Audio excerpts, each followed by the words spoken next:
ابو جال کو لے لیں، دماغ میں شک تھا، حالانکہ حضور میں کوئی شک نہیں۔ ایک دن آ کے کہنے لگا کہ بتائیے میری مٹھی میں کیا ہے؟ تو نبی پاک صلی اللہ تعالی علیہ وسلم نے فرمایا اگر میں نے بتا دیا، کہنے لگا اگر آپ نے بتا دیا تو میں کلمہ پڑھ لوں گا۔ حضور نے فرمایا میں نے بتا دینا ہے پر تو نے کوئی نہیں پڑھنا، میں بتا دینا ہے۔ کہ بتائیے، تو حضور نے فرمایا چل سودا کر لیتے ہیں، اگر جو تیری مٹھی میں ہے وہی بتا دے پھر تیرا کیا خیال ہے؟ تو نبی پاک صلی اللہ تعالی علیہ وسلم نے کہا کیا بھائی ابو جہل کی مٹھی میں؟ تو اس کی مٹھی میں کنکر تھے، کنکروں نے کلمہ پڑھنا شروع کر دی۔ جب کنکروں نے کلمہ پڑھا، پتھر تھے وہ، انہوں نے کلمہ پڑھا۔ ابو جہل نے وہ کنکر زمین پہ پھینک کے کہنے لگا اوہو تیرا جادو تو پتھروں پہاڑوں پہ بھی چلتا ہے۔ اب جملہ کہنے لگا ہوں سمجھ لینا، ابو جہل گوشت کا آدمی تھا، کنکر پتھر تھے، پتھر کلمہ پڑھ گئے۔ گوشت پوشت کا آدمی تھا پر کلمہ، کیونکہ یہاں کیا تھا؟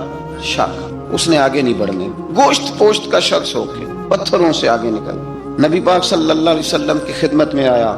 بلکہ وہ جو یہودی والی روایت ہے اس کے پس منظر میں بھی بعض محدثین نے لکھا ہے، اس کو بھی اسی نے بھیجا، کہنے لگا جاؤ نبی پاک سے جا کے کہو اگر وہ درخت آپ کا کلمہ پڑھے تو میں بھی پڑھ لوں گا۔ درخت، اب درخت ہوتے تو جاندار ہیں پر کلمے تو کوئی نہیں نہ پڑھتے۔ درخت سے بھی تو انسانوں سے کلمہ پڑھنے کی بات، اگر درخت پڑھے تو میں پڑھ لوں گا۔ نبی پاک صلی اللہ علیہ وسلم دور بیٹھے تھے، درخت دور تھا، اور امام سیوطی علیہ رحمہ نے لکھا ہے درخت بھی کیکر کا تھا۔ نبی پاک صلی اللہ علیہ وسلم نے فرمایا اس یہودی سے کہ تو جا کے درخت کو کہہ کہ تجھے نبی پاک بلاتے ہیں۔ فرمایا میں گیا تو پھر تم نے کہنا جادو کر کے بلایا ہے۔ احتیاط بھی کی، ہر چیز آنکھوں کے سامنے رکھی، تو جا کے کہہ کہ تجھے بلاتے ہیں۔ وہ بندہ گیا، جا کے کہنے لگا، اور امام سیوطی نے اس کو لکھا ہے، کہنے لگے اس نے نبی پاک کا نام بھی نہیں لیا، کیونکہ ابو جہل اینڈ کمپنی کو پتا تھا کہ مصطفیٰ کے نام میں بھی بڑی برکت۔ خالی نام بھی نہیں لیا، کہنے لگا درخت وہ جو سامنے بیٹھے ہیں نا وہ تجھے بلا رہے، نام نہیں لیا حضور کا، وہ جو سامنے بیٹھے ہیں نا جاءت لدعوتہ الاشجار ساجدۃ۔ امام بوصیری کہتے ہیں درخت آیا اور سجدہ کرتا ہوا، زمین چیرتا ہوا آیا۔ کس طرح آیا؟ پہلے آگے جھکا، پھر پیچھے جھکا، دائیں جھکا، بائیں جھکا۔ یہاں بھی لکھنے والوں نے لکھا ہے کہ وہ نہ درخت اپنی جڑیں اکھیڑ رہا تھا، جب چلنا تھا نا اس نے حضور کی طرف آنا تھا تو آگے دائیں بائیں ہوا، جڑیں اکھیڑ رہا تھا۔ لیکن ہمارے استاد جب ہمیں یہ روایت پڑھایا کرتے تھے تو کہتے تھے جڑیں نہیں اکھیڑ رہا تھا، جب اس نے سنا مجھے نبی پاک نے بلایا تو اسے وجد ہو گیا تھا، وہ جھومنے لگ گیا تھا، جھوم رہا تھا، حضور نے مجھے بلا لیا، جاءت لدعوتہ الاشجار ساجدہ۔ تو درخت آیا، اس نے آ کے نبی پاک کو سجدہ کیا، لکڑی کا بنا ہوا درخت ہے، سجدہ کیا۔ سجدہ کرنے کے بعد درخت اٹھا اور اٹھ کے اس نے نبی پاک کا کلمہ پڑھا۔ وہ جس کو ابو جہل نے بھیجا تھا نا یہودی، وہ درخت کی حالت دیکھ کے کلمہ پڑھ گیا، وہ کلمہ پڑھ گیا، لیکن یہی بے ایمان کہنے لگا ہوئے ہوئے ان کا تو درختوں پہ بھی جادو چلتا ہے۔ لا ریب فی، شک قرآن پاک میں، لیکن اگر بندے کے دماغ میں ہو اس کا علاج ہے کوئی؟ ادھر ہی شک بیٹھ جائے۔ میں سادی مثال دیتا ہوں کہ سامنے دیوار صاف ہو لیکن گرد اگر آئینے پہ پڑی ہو، دیوار صاف کرنی چاہیے کہ اینک کا شیشہ صاف کرنا چاہیے؟ ساری زندگی لوگ دیوار صاف کرتے گزار دیں، ساری زندگی تراش خراش کرتے گزار، اپنی مرضی کی پینٹنگ کرتے گزار دیتے ہیں، پر اپنی آنکھ کی پتلی صاف نہیں کرتے، آنکھ کی پتلی صاف نہیں کرتے۔ کسی نے حضرت رومی سے کہا تھا حضور دنیا میں کوئی اچھا ملتا نہیں، فرمانے لگے تھوڑا رونا شروع کر تاکہ تیری پتلیاں وضو کر لیں، وضو کر لیں، وہ انہیں پتہ چل جائے کہ کتنے صاف ستھرے لوگ دنیا میں پائے جائے۔ ابو جہل پھر آ گیا، کہنے لگا اگر آپ چاند کے 2 ٹکڑے کر دیں تو میں کلمہ پڑھنے کو تیار۔ اچھا یہاں بھی بڑی مزے کی بات ہے، اللہ نے پہلے کہہ دیا نبی پاک کو کہ ان الذین کفروا سواء علیہم اانذرتہم ام لم تنذرہم لا یؤمنون۔ محبوب یہ جن کی قسمت میں کفر ہے نا، آپ انہیں ڈرائیں چاہے نہ ڈرائیں، یہ ایمان نہیں لائیں گے۔ کنکروں نے بھی کلمہ پڑھ لیا، درختوں نے بھی پڑھ لیا، سارا کچھ ہو گیا، اور اللہ نے بھی کہہ دیا کہ محبوب اس بے ایمان نے کلمہ نہیں پڑھنا، پر حضور نے فرمایا یہ پڑھے نہ پڑھے ہم نے میدان نہیں چھوڑنا، جتنی دفعہ آئے گا نا ہم اسے ضرور معجزہ دکھائیں گے، جتنی دفعہ آئے گا ہم کیوں میدان چھوڑ۔ آگے کہنے لگا جی اگر چاند کے 2 ٹکڑے کر دے تو اقتربت الساعۃ وانشق القمر، تو نبی پاک صلی اللہ علیہ وسلم نے انگلی کا اشارہ کیا، چاند 2 حصوں میں بٹا۔ کوہ صفا ایک پہاڑی تھی مکے میں، آدھا ٹکڑا پہاڑی کی اس جانب ہوا، آدھا اس جانب، یعنی وضاحت کی اللہ کریم نے کہ ایسے نہ ہو کہ یہ کہہ دی وہ تو ایسے بالکل شک ہوا تو مل گیا، پتہ نہیں میری آنکھوں پہ جادو ہو گیا، ملا ہے کہ نہیں ملا۔ جب ٹوٹا تو حدیث پاک میں آتا ہے کہ آدھا چاند کوہ صفا کی ادھر گیا اور آدھا تو پہاڑی تھی، چاند نیچے آیا، پہاڑی کے گرد گھوما، آگے جا کے ملا، یعنی وقفہ دیا گیا باقاعدہ دیکھنے کا، سمجھنے۔